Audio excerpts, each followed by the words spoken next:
I think it's sufficient to quote the statute. And the statute says litigation, actual litigation, or potential litigation. And if you want to give more information than that, that's, I think, a policy decision for the county commissioners with the advice of the prosecuting attorney.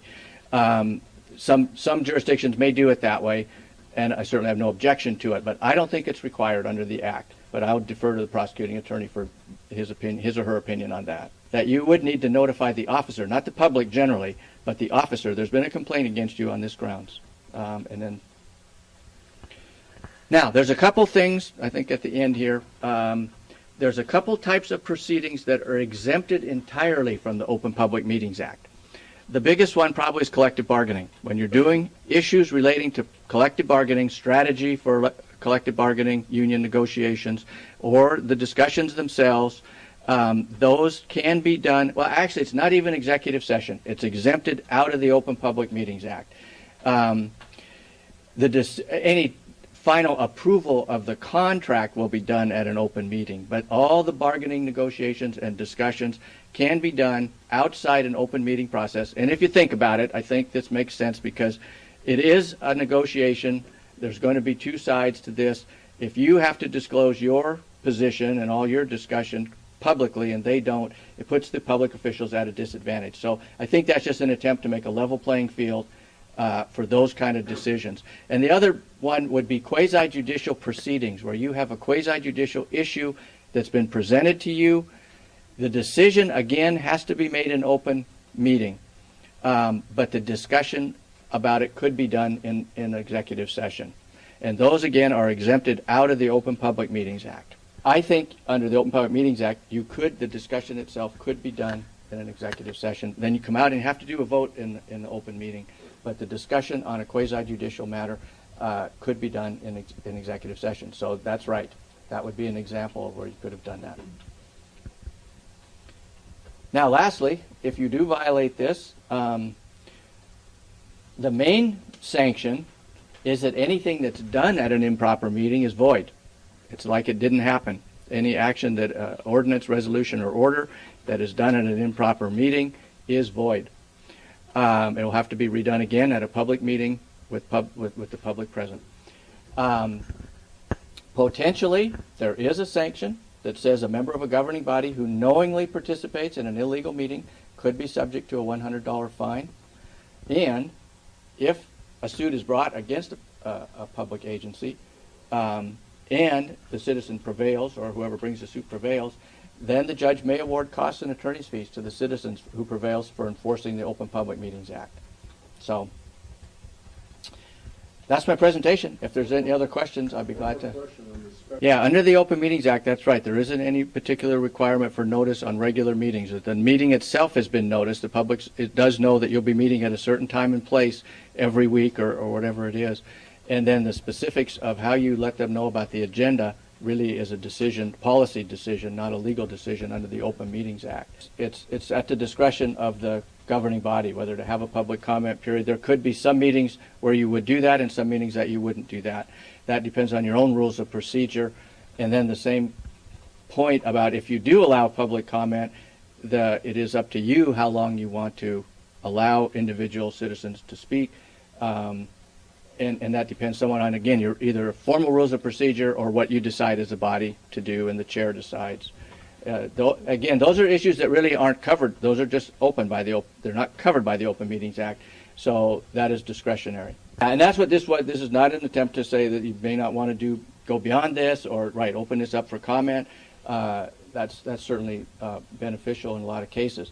But this is what the Act requires, right? And it doesn't address those issues. So that is within the discretion of the governing body. The intent of this is for open government, to have the citizens have access to the decision-making process and what's going on. That's what's behind it.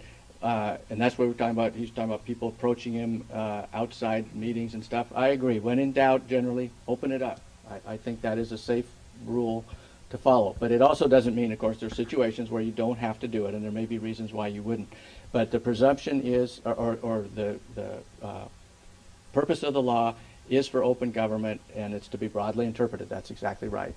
I agree with that. they're not requirements. You're right. They're not requirements that you meet in executive session. They allow you to meet in executive session. But one thing to keep in mind, if you do meet in executive session, it is meant to be confidential. I do think that follows, and that's not an option then, at least in my view, for anybody who's in that executive session to come out and discuss with other people what went on there. So the decision whether to go in executive session, I think, is you could decide to hold it at an open meeting, but once you go in executive session, a confidentiality attaches to that. So, yeah, in some way, and of course, when I was talking about public comment being an option, I wasn't thinking at that point about a formal public hearing where they are invited to come and comment. That's different, and there has to be some opportunity for the public at that type of a hearing. I don't know. There's practical issues there. Yeah, ideally, or you should, I think, in some way have an arrangement that the public that is interested in listening at the meeting. I would suggest, if possible, or if there is another meeting site, that you adjourn and go to a site that is large enough to hold that everybody who wants to participate. Or I don't know if there's a way to have it broadcast out in an area where they could listen. I mean, there's a real practical issue there that you're dealing with, but in some way, I do think that every effort should be made that's at all reasonable to try to accommodate the people that show up. And if you need to move the meeting site even or to a different location, that is an option. And that would be the other option I would recommend, is that then continue it over, and hopefully everybody who wants to, within reason, can come and listen anyway, and have some limited opportunity to comment. And I assume you put some limit on people's comment time period, so that they don't have to, even at a public hearing, you don't have to have an unlimited right for each citizen to comment as long as they want. Problem to me is that they are supposed to be able to listen and respond to what the other people have to say. And so you don't want, to me, a situation you don't want is where some of the comments somebody never got to hear or have access to, because then their opportunity to rebut that is gone.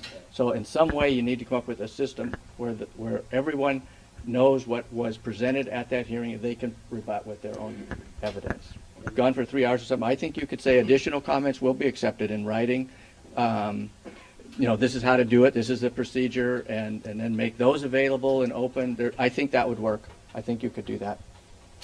And I again, always on these, I'm deferring to your prosecuting attorney for the specific advice, but that would be the way I think you could handle that. So everybody who wanted input on the record officially before the commissioners to be heard and have their point of view either verbally presented or in writing would do so. Well, I think every effort that's within possible reason should be made, that people have the right.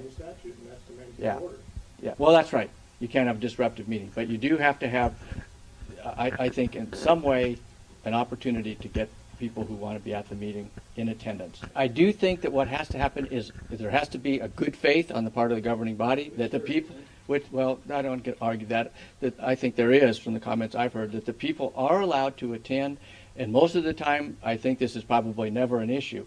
The rare occasion that it does come up where you've got a situation, you've got an overflow crowd, it sounds like they're trying to accommodate that. If they can move it, they move it. But I don't know at what point finally it becomes impractical to accommodate everyone who's there. I do think that the law does, and every effort has to be made to provide a forum where everyone can attend and participate, and to the extent that they're allowed to participate. And I don't know the details of how you work that out. Maybe you do set up chairs in the hallway, and you don't want to violate the fire code. Maybe you allow the people who some people don't care. They say that's fine, I'll be okay in the hall. The people that want to be inside. I think there's practical ways, at least 99% of the time, you can deal with this stuff. My sense of what I'm hearing is they're doing their best. They want everyone who comes to attend the meeting. And you have an overflow crowd. Maybe you adjourn it to the next night and reschedule it at a different place. I mean, I think that's where they'll be going with this.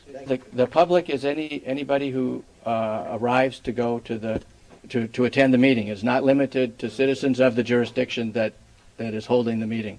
So this is more of an issue actually in cities and counties probably. City councils sometimes, I think, will ask me, well, they don't live in the city limits. Well, that's not an issue. They're a citizen. They're entitled to be at the meeting. Citizen, yeah. Yeah. Okay, well, thank you very much. I hope that was helpful. Mhm. You bet.